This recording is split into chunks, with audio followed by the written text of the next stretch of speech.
I actually first discovered him through that book that you see everywhere, the Banksy art book. Yeah, I mean, I've seen a lot. Well, I've read a lot of books with his work and stuff, and pictures, and there's a lot of stuff in London as well that I've seen.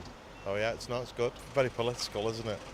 But no, I like it. His political commentary is very pointed and also very funny and sort of postmodern at the same time. Once you get done laughing, you realize that, oh my God, the content's pretty serious here.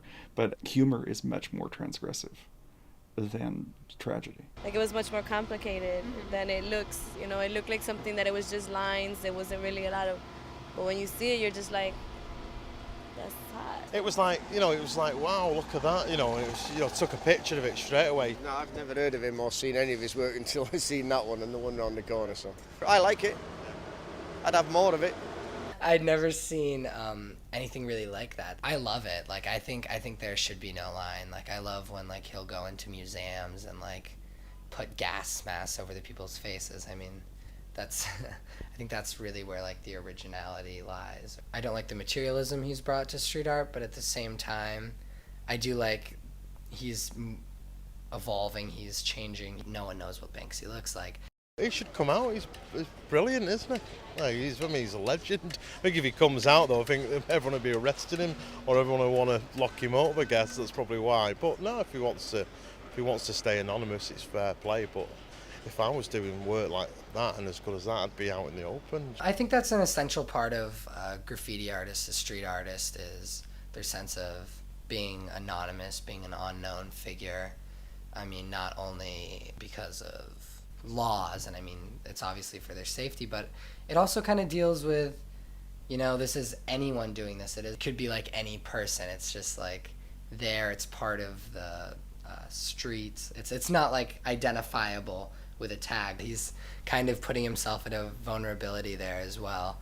Like, I think it would be very funny if someone kind of came out and worked successfully into pretending they were him, because he's put himself in that position. So, I mean, why not? If he has the right to paint on a wall and say, make this name for himself, why can't this name apply to someone else? I don't think it's fair either. That's like part of the medium. Anyone can do it. You can pick up a spray can and just do your own work.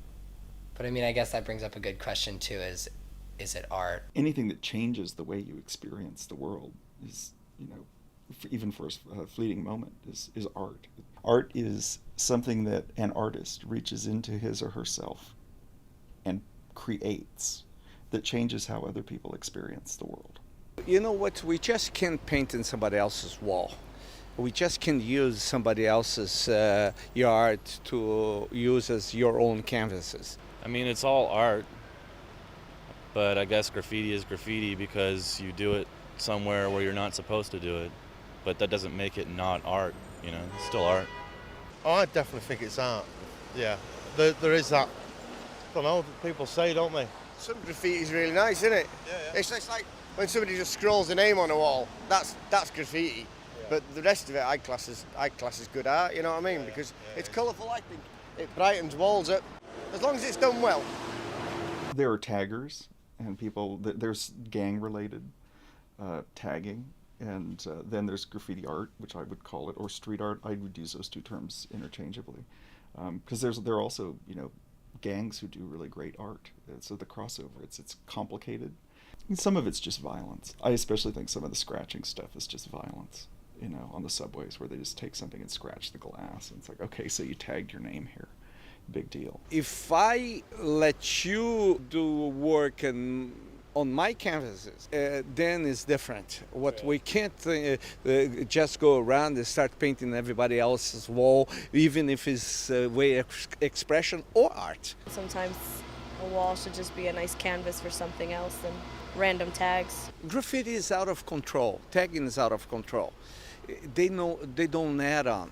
They just want to, like a dog, pissing on a corner, telling about their territory. And it's not a matter of a territory. It's a matter of an expression. It has to be removed. It would be nice if it could stay, but, money talks, bullshit walks. Part of it is that it's ephemeral. It's always going to be removed. And I think they all know that. There's something about its sheer ephemerality that's a part of the work itself. In most instances, people are using materials that are very volatile anyway. spray paint just fades and disappears over time. So anything that's not permanent, there is someone years ago, someone we used to masking tape and write messages on a sidewalk, and it was temporarily, and was his way of expression. I mean, I think that if you do your shit on the street, then you don't get to choose.